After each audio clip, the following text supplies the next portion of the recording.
You know, the older we get, we start thinking about how much money do I need to survive as far as when retirement comes up. So, well, what you need is a retirement survival guide. Guess what? There's one right here. Retirement Survival Guide. Justin Struble with Wealth Caps is with us.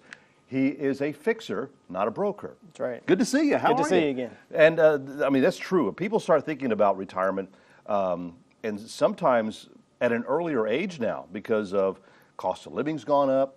You know, how much am I going to need to retire? And these are a lot of things that you can find answers to in your book. So let's talk about that a little bit as far as, you know, retirement income and everything. The biggest concern for people is retirement income. But there's a lot of mistakes people make besides just where your income's coming from. Even healthcare and long-term care are surprises. When people get a couple years from retirement, they start looking at the numbers and they realize, hey, healthcare costs could be enormous before they get to Medicare age.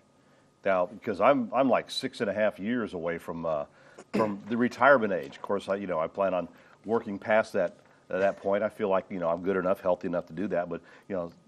But you do start thinking about that.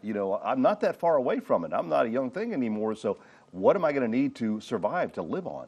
Well, it's different for everybody. But the bottom line is you got to look at it, because if you retire before 65, you're going to have to go get health insurance on the open market. And the days of $150, $200 policy are gone. You're looking at $500 to $1,000 a month. Wow. For one person. It's a big deal. To come out of your pocket? Yeah. Really? Yeah. I mean, it used to be 10 years ago, you could get a cheap policy where it's a couple $100. Nowadays, if you plan on retiring before 65 and your company doesn't have health and benefits for you after you retire, then you need to be budgeting for it.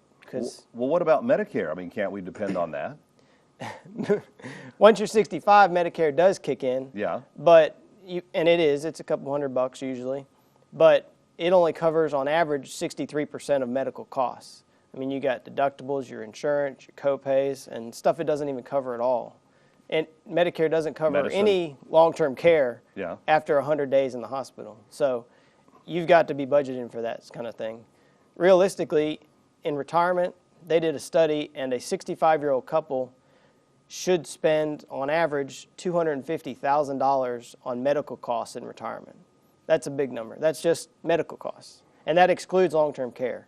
That doesn't even figure in if you need nursing home or you have Alzheimer's and you need 20 years of care. That's just medical bills, heart attack, medications, deductibles, everything. And, I mean, there's probably a pretty large percentage of us that's going to need long-term care once we hit 65. Yeah, the number is 70% of 65-year-olds will need some sort of long-term care. That may be 1 month of end-of-life care. It may be 20 years with Alzheimer's or dementia. But 70% need that kind of care. And 20% of those that need care need more than 5 years. So we're much better today than 30 years ago of keeping people alive. Hopefully the quality of life is better as well, but the reality is you could easily see yourself with 5 years, 10 years of supportive life, home health care, long-term care, somewhere where you need a little assistance, maybe a couple hours a day, it may be round-the-clock care. Right. So, okay, bottom line, how do we pay for this? How do we pay for this? We need long-term care to pay for. How do we pay for this? Well, when you run out of money, Medicaid will pay. Okay. You lose some options, you get whatever they pay for, but they will pay. So it's not like you're just going to die there. You're going to get taken care of. But planning ahead allows you to give yourself choices. There's 4 ways to pay for like long-term care. Okay. You can self-insure. That means, say you've got an extra $1 million or $2 million that you just hadn't planned on income. It's not your travel budget. I carry that around in my back pocket all the time.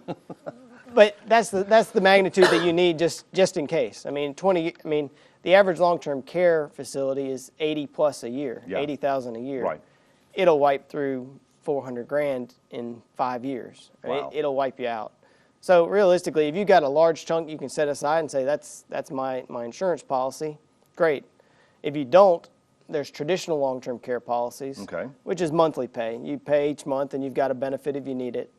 The problem with that is it's like homeowners or car insurance. If you never have a claim, it's money down the drain. So that $500 a month might be for nothing. So it's frustrating for a lot of people to say, we're just going to pay that just in case. Right. The other way is a life with long-term care policy where they combine, say you want long-term care coverage, but if you don't use it for long-term care, you'll get a death benefit. That way you're at least paying for something. Right. So if you don't end up using that $200,000 or $300,000 towards long-term care, it's $300,000 to your spouse, tax-free. The fourth way to pay for long-term care, which is common in the last 5 or 10 years, is an asset-based policy. Whether it's a life insurance or whether it's an annuity, there's ways to use assets. Instead of having $1 million set on the side, you may be able to put 50 or 100 grand on the side and give you 2, 3, 4, 5 times that amount towards long-term care, home health care, or even a death benefit.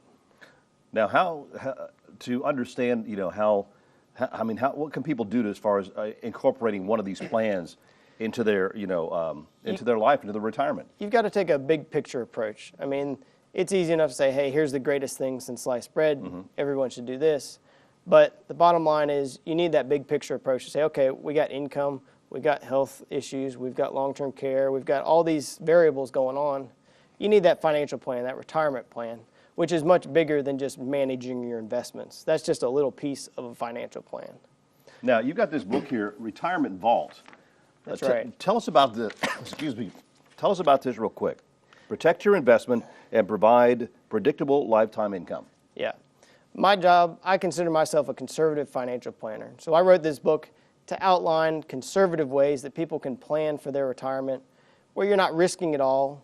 And you're really, if you read it, you're going to get your eyes open to something. There's a lot of concepts in there on how to protect it, how to maximize your income, reduce costs. And frankly, that's why I even wrote the Retirement Survival Guide. Yeah. It's a Retirement Survival Guide is a story about a couple that retired 10 years ago, and it goes through the past 10 years on how their life changed, how their perspective on life changed, where they were 63 and retired, and they weren't even thinking about long-term care until things started happening. The wife realized, hey, I could live another 20 years, and he could be gone, and our income changes, our tax rates change, and I still need to be protected, and I don't want to be dependent on the kids. Yeah. Real quick, 30 seconds left. How do they get a copy of this? Go to our website, give our office a call. We'll send them a copy in the mail. No charge? No charge. Oh, that's free awesome. Of cost. Okay, Justin Struble with Wealth Caps here on the Gulf Coast. As we says, he's a fixer, not a broker. So that's right. If you definitely need some fixing, your income, your retirement, whatever, needs some help, give them a call. See what kind of options that you do have so you can live out those golden years comfortably without any worries. Give them a call at Wealth Caps.